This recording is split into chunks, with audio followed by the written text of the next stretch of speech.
అందరు బాగున్నారా? అంత మంచిదేనా? పక్కానా ఈసారి? గౌరవనీయులు సోదరులు, ఇక్కడ నియోజకవర్గంలో మీ అందరి కోసం గౌరవ పార్లమెంట్ సభ్యులు బివి పాటిల్ గారు, గౌరవనీయులు ఎమ్మెల్యే గారు మాణిక్రావు గారు,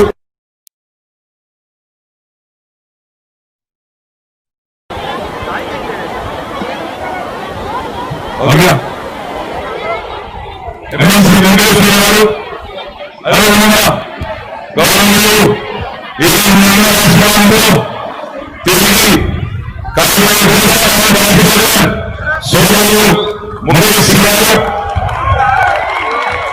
మీ అందరి ఆశీర్వాదంతో తిరిగి కాబోయే మంగళ్ హాట్ కార్పొరేటర్ సోదరి శ్రీమతి పరమేశ్వరి సింగ్ గారు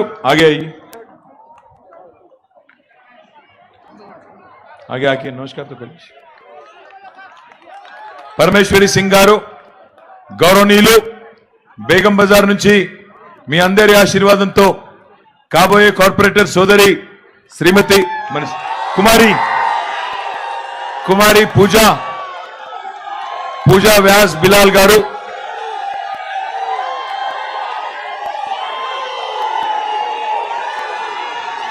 సోదరి మీ అందరి ఆశీర్వాదంతో కాబోయే गन फाउंड्री कॉर्पोरेटर तिरिगी थोड़ा पीछे हो जाइए, ममता कौन है थोड़ा पीछे हो जाइए। मल्ली मी अंदर आशीर्वादंतो तिरिगी కాబోయే गन फाउंड्री कॉर्पोरेटर सोदरी ममता संतोष गुप्ता गारू। पिछली बार हम लोग 5 वोट से मिस कर गए, पिछली बार 5 वोट से जामबाग गया, वरना सेंचुरी तब भी मार देते। इस बार जामबाग जिताओ, सेंचुरी मारेंगे, हमारे आनंद भाई को जिता लो। यहां पे जितने भी हमारे भाई और बहन शामिल है, आप सभी लोगों से, आप सभी को मैं पहली बात तो नमस्कार प्रणाम, मी अंदर की नमस्कारम। सीनियर नायकुलु నందు బిలాల్ వ్యాస్ గారు, గౌరవనీయులు మహేందర్ గారు, ప్రేమ్ సింగ్ రాథోడ్ గారు మాజీ ఎమ్మెల్యే గారు, గౌరవనీయులు అరిగెల నాగేశ్వరరావు గారు, ఇంకా వేదిక పైన ఉన్న పెద్దలందరికీ, ఈ కార్యక్రమానికి విచ్చేసిన అక్కలకు, చెల్లెలకు, అన్నలకు, తమ్ముళ్లకు అందరికీ హృదయపూర్వకంగా నమస్కారాలు నేను తెలియజేసుకుంటా ఉన్నా। 5 ఏళ్ల తర్వాత జీహెచ్ఎంసీ ఎన్నికల ప్రచారంలో భాగంగా మరి मल्ली मी दर को पोने सारी 5 साल पहले जब हम आपके पास आए थे वोट मांगने, आशीर्वाद मांगने, तो आपने बहुत शानदार जीत गोशामहल कॉन्स्टिट्यूएंसी में हमको दिया। गन फाउंड्री से ममता को जिताया, मंगल हाट से परमेश्वरी जी को जिताया, गोशामहल से मुकेश भाई को जिता लिया, और हमारे जामबाग से 5 वोट से, बस सिर्फ और सिर्फ 5 वोट से आनंद भाई हार गए, बट इस बार यकीन है जीतेंगे। मैं आप सभी से प्रार्थना करता हूं, आप सभी से विनती करता हूं, एक बार सोचिए 6 साल में हैदराबाद और गोशामहल कॉन्स्टिट्यूएंसी में विकास के बारे में, या हैदराबाद शहर में अगर आज आप देखेंगे तरक्की के बारे में सोचिए। पहली बात मैं आपसे कहना चाहता हूं, यहां पे जितने भी हमारे व्यापारी भाई है, जितने भी व्यापारी हमारे भाई बंधु है, आप सभी लोगों से रिक्वेस्ट करता हूं, 6 साल पहले हर शॉप में, हर ट्रेडर के पास या तो इन्वर्टर या जनरेटर की जरूरत पड़ती थी। हर अपार्टमेंट में, हर घर में कम से कम 5, 6, 7 हजार रुपया लगता था, हर महीना डीजल का खर्चा लगता था। जब से केसीआर साहब आए, जब से तेलंगाना बनी, मैं आपको दावे के साथ कह सकता हूं, आज शिकायत की आपको मौका हमने नहीं दिया। बिजली की तरफ से कोई भी मौका नहीं दिया। ఆనాడు కాంగ్రెస్ ప్రభుత్వంలో తెలంగాణ రాకముందు కరెంటు ఉంటే వార్త, ఈ రోజు తెలంగాణ ప్రభుత్వం వచ్చిన తర్వాత కరెంటు పోతే వార్త అన్నది వాస్తవమా కాదా ఒకసారి మీరు ఆలోచన చేయండి. ఇన్వర్టర్లు జనరేటర్లు మాయమైనాయి, కానీ ఇన్వెస్టర్లు వస్తున్నారు. ఇన్వెస్టర్లు పెట్టుబడిదారులు ఇక్కడికి వచ్చి పెట్టుబడి పెట్టి మన పిల్లలకు ఉద్యోగాలు కల్పించే పెట్టుబడిదారులు మాత్రం వస్తా ఉన్నారు. హైదరాబాద్ లో పోయిన 6 సంవత్సరాలుగా 2 లక్షల కోట్ల పెట్టుబడితో తెలంగాణ రాష్ట్రానికి పెద్ద ఎత్తున పరిశ్రమలు వస్తా ఉన్నాయి. ఎందుకు వస్తున్నారు వీళ్ళు ఇక్కడికి? కరెంటు బాగుంది, మంచినీళ్ళ సౌలత్ మంచిగా అయింది, టాలెంటెడ్ పిల్లలున్నారు, ప్రశాంతమైన వాతావరణం ఉంది, కేసీఆర్ లాంటి దమ్మున్న లీడర్ ఉన్నాడు మనకనే ఉద్దేశంతోనే ఇంతమంది వస్తా ఉన్నారు. మీరు ఆలోచించాలని చెప్పి నేను కోరుతా ఉన్నా, ఆలోచన చేయమని కోరుతా ఉన్నా. హైదరాబాద్ లో తెలంగాణలో ఈరోజు పేదవారి సంక్షేమానికి సంబంధించినంత వరకు బ్రహ్మాండమైన కార్యక్రమాలు ఎన్నో చేసుకుంటా ఉన్నాం. ఈరోజు హైదరాబాద్ లో పేకాట క్లబ్బులు లేవు. గుడుంబా కూడా మన ధూల్పేటలో ఇంకా ఇతర ప్రాంతాల్లో ఉంటే మొత్తం పోయింది. వాళ్ళకు కూడా పునరావాసానికి కూడా మనం ఆదుకుంటా ఉన్నాం. దాంతోపాటు హైదరాబాద్ లో ఈరోజు అల్లర్లు లేవు, కర్ఫ్యూలు లేవు, ఎలాంటి గొడవ కూడా లేదు. నేను చిన్నప్పుడు ఇదే నియోజకవర్గంలో హ్యాబిట్స్ లో చదువుకున్న గ్రామర్ స్కూల్లో, ఆ గ్రామర్ స్కూల్లో చదువుకున్నప్పుడు ఆనాడు నాకు బాగా గుర్తున్నది, ప్రతి సంవత్సరం కనీసం వారం నుంచి 10 రోజులు పక్కా కర్ఫ్యూ ఉంటుండే. మీకు యాదకుండాలి, ఇక్కడ ఉన్న వాళ్ళందరూ నేను చెప్పేది తప్ప కరెక్టా? వారం 10 రోజులు కర్ఫ్యూ ఉంటుండేనా లేదా? పక్కా ఉంటుండే. మొన్నటికి మొన్న ఒక 9-10 ఏళ్ల కిందట గోకుల్ చాట్ పేలుళ్ళు, లుంబిని పార్క్ పేలుళ్ళు కూడా మీకు యాదుకున్నాయి. శాంతి భద్రతలు ఎట్లుండేనో కేసీఆర్ గారు రాకముందు ఈరోజు ఎట్లా ఉందో ఒక్కసారి ఆలోచన చేయండి. హైదరాబాద్ లో ఈరోజు చైన్ స్నాచింగ్లు లేవు, దొమ్మిలు లేవు, అల్లర్లు లేవు, మత కల్లోలు లేవు, ఆంధ్ర తెలంగాణ పంచాయతీ లేదు. అందరం కూడా కలిసి మెలిసి ఉన్నాం. हम सब लोग जहां से भी आके आज हैदराबाद को हमने जो घर बना लिया, हैदराबाद को जो हमने अपनाया और जो हैदराबाद ने हमको अपनाया, हम सभी लोग आज भाईचारे के साथ, खुशहाली के साथ साथ साथ रह रहे हैं. कोई हमारे बीच में दरार नहीं, इकट्ठे हम लोग हैं, चाहे कहीं से भी हो. कुछ लोग राजस्थान से आए होंगे, कोई गुजरात से आया होगा, कोई बंगाल से आया होगा, कोई केरल से आया होगा, कोई आंध्रा से आया होगा, कोई रायलसीमा से आया होगा, बट हम सभी लोग आज साथ मिलकर रहते हैं. 6 साल से हैदराबाद में अमन है, शांति है, कोई तकलीफ नहीं है. मैं आप सभी लोगों से मैं रिक्वेस्ट करता हूं, आज हैदराबाद में गरीब आदमी खुश है. हम मजहब के नाम पे, जात के नाम पे सियासत नहीं करते हैं, राजनीति नहीं करते हैं, हम अलग अलग करके नहीं देखते हैं. हम तो कहते हैं ये सबकी हैदराबाद है, सबका विकास सबके साथ ही होगा, ये हम कहते हैं. बट आज हमारे कुछ भाई लोग कह रहे हैं कि ये सबका हैदराबाद नहीं है, ये चंद लोगों का हैदराबाद है. ये सरासर गलत रवैया है. मैं आप तमाम लोगों को याद दिलाना चाहता हूं, आज अगर आप एक बार सोचें, हैदराबाद में आज अगर गरीब के लिए हैदराबाद में जितने भी हमारे गरीब भाई है बहन है, उनके लिए क्या क्या प्रोग्राम किए जा रहे हैं एक बार आप सोचिए. शादी करते हैं तो कल्याण लक्ष्मी शादी मुबारक प्रोग्राम है. अगर प्रेग्नेंट है, इंस्टीट्यूशनल डिलीवरी है तो केसीआर किट है. बच्चा पढ़ने का है तो हॉस्टल में दाखिल कर सकते हैं. 1,20,000 रुपया गवर्नमेंट खर्चा करता है बच्चे पे, सारा देखभाल गवर्नमेंट करता है. अगर ओवरसीज पढ़ने जाना है, लिखने जाना है तो ओवरसीज स्कॉलरशिप है अंबेडकर जी के नाम पे, महात्मा ज्योतिबा फूले के नाम पे 20 लाख रुपया गवर्नमेंट देती है. इसके अलावा आज अगर खाना चाहें हैदराबाद में तो 5 रुपया आज अन्नपूर्णा सेंटर में अच्छा सा अच्छा खाना मिलता है.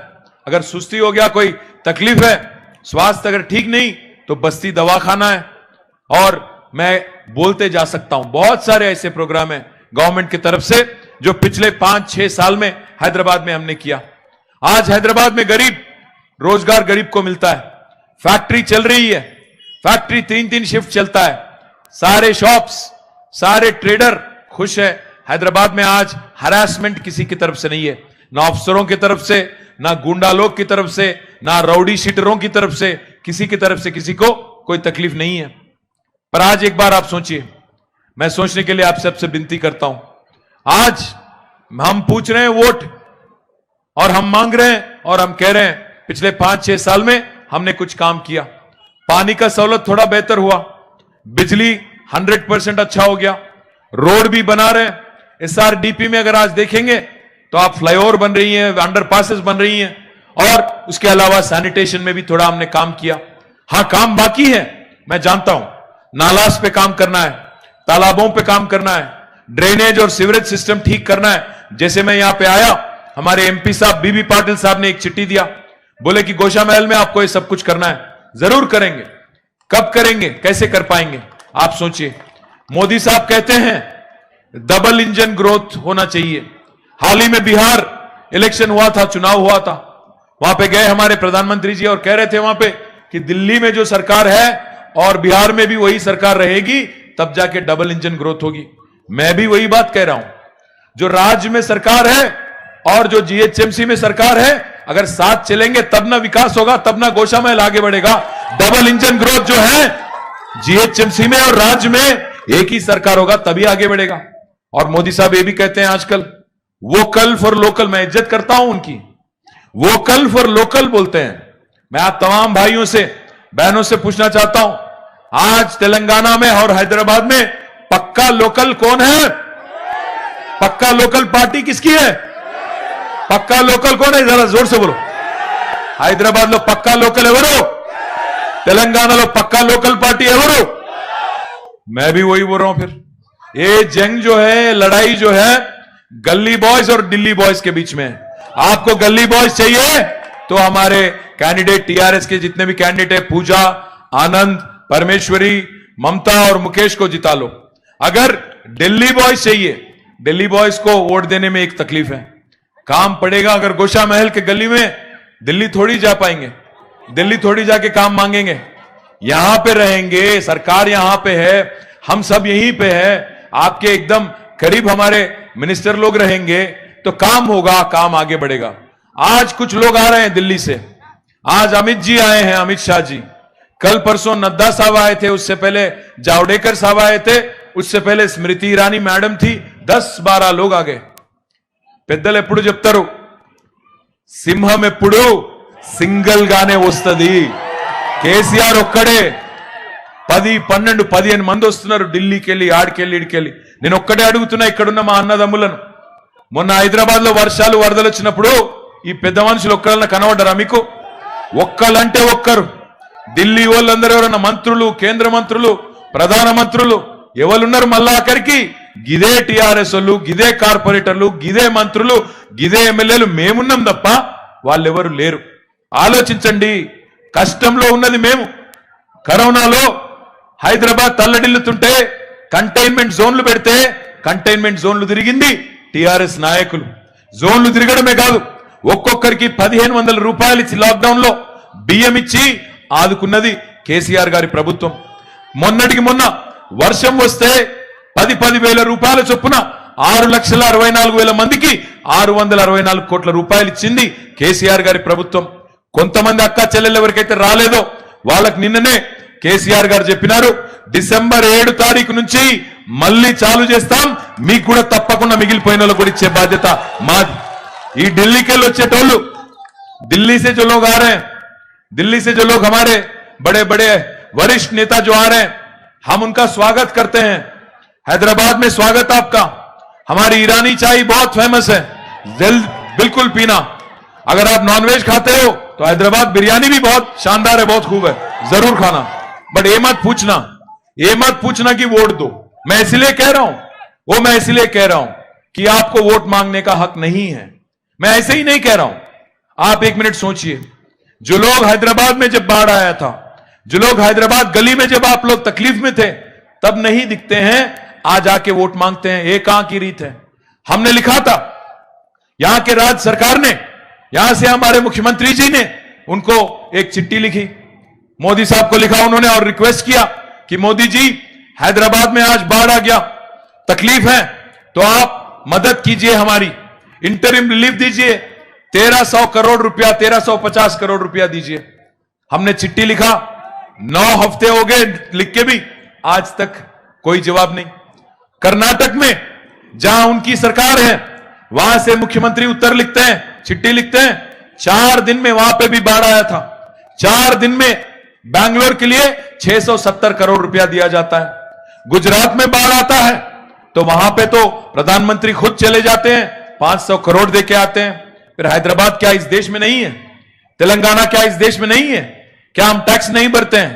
अगर टैक्स की बात आती है, मुझे एक चीज बड़ा अजीब सा लगता है, बड़े बड़े वरिष्ठ नेता जो हैं दिल्ली से जो आते हैं, आके कहते हैं कि हमने तेलंगाना को इतना कुछ दिया। मैं आप तमाम भाई लोगों से, बहनों से मैं विनती करता हूं, एक बार सोचिए, एक बात समझ लीजिए। पिछले 6 साल में तेलंगाना का जनता ने, हम सभी लोगों ने, 4 करोड़ की तो तेलंगाना की जनता है, हर दिन जो हम लोग कोई शॉप जाके अगर कुछ खरीदते हैं, चाहे वो पेस्ट हो, ब्रश हो, साबुन हो, टॉवल हो, जो भी हो, जब खरीदते हैं तो टैक्स पे करते हैं। पिछले 6 साल में तेलंगाना का जनता ने केंद्र सरकार को 2,72,000 करोड़ रुपया टैक्स के रूप में दिया। పోయిన 6 ఏళ్లలో కేంద్ర ప్రభుత్వానికి తెలంగాణ ప్రజలుగా మనందరం సబ్బు, ఉప్పు, పప్పు, బ్రష్, పేస్ట్ కొనుక్కున్నప్పుడు ట్యాక్స్లు ఏవైతే కట్టినామో 2,72,000 కోట్ల రూపాయలు ట్యాక్స్ల రూపంలో కట్టినాం। మనకెంత వాపస్ వచ్చింది తెలుసా? कितना वापस हमें मिला पता है आपको? हर राज्य सरकार को केंद्र की तरफ से कॉन्स्टिट्यूशनली पैसा देना होता है, कॉन्स्टिट्यूशन के हिसाब से। हम लोग दिए 2,72,000 करोड़, वापस केंद्र सरकार ने तेलंगाना को दिया 1,40,000 करोड़। మనం 2,72,000 కోట్లు పన్నుల రూపంలో వాళ్ళకి గడితే వాళ్ళు వాపస్ మనకు గట్టింది ఇచ్చింది 1,40,000 కోట్లు। मतलब 1 रुपया जब हम ऊपर दिल्ली देते हैं टैक्स के रूप में, वापिस आता है 8 आना। 1 रुपया हम देते हैं, 8 आना वापिस आता है। तो आप बोलो कौन किसको बाकी है? ఎవరికి బాకీ ఉన్నారు?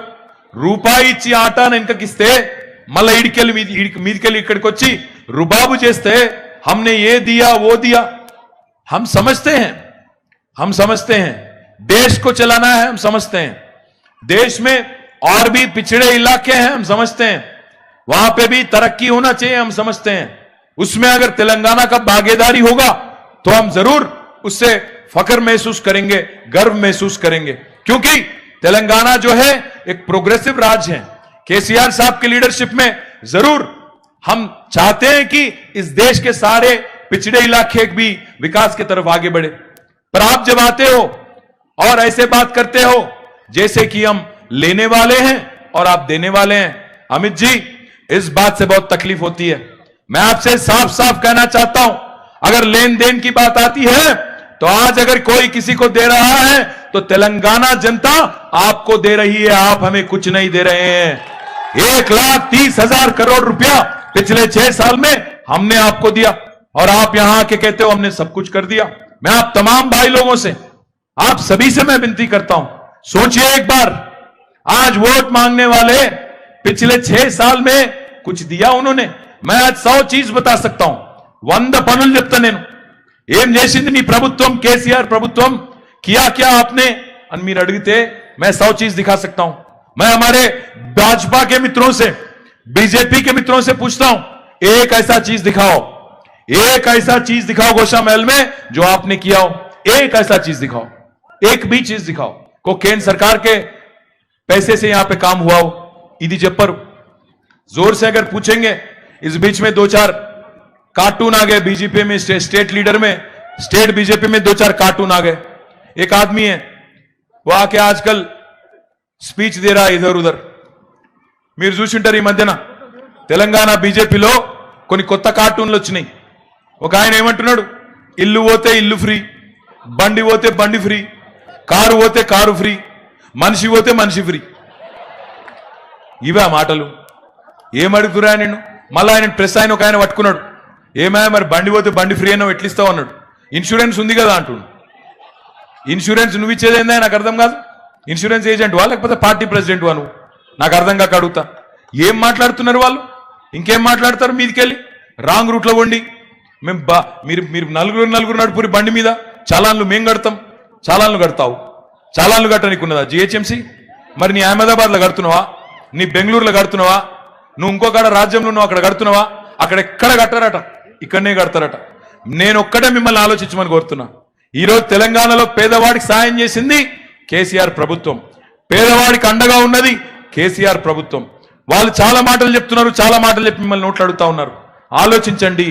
2014 में मोदी साहब ने कहा था, अब मैं बार बार मोदी साहब का जिक्र इसीलिए कर रहा हूं क्योंकि वो लोग आज इस लोकल बॉडी इलेक्शन को इंटरनेशनल इलेक्शन बना दिए.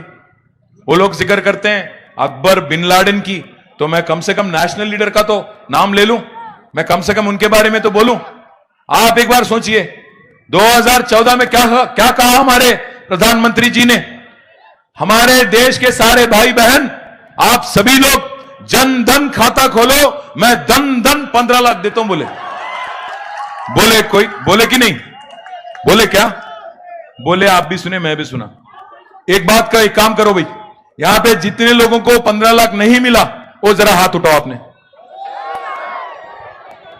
आपको मिला क्या बहन हमारे? आपको भाई मिला क्या 15 लाख?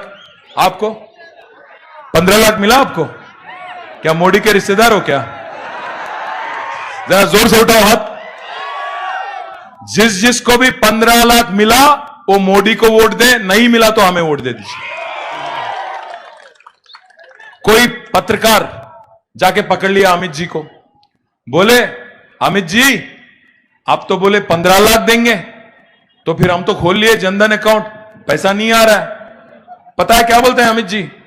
अरे भाई वो तो जुमला था, जुमला.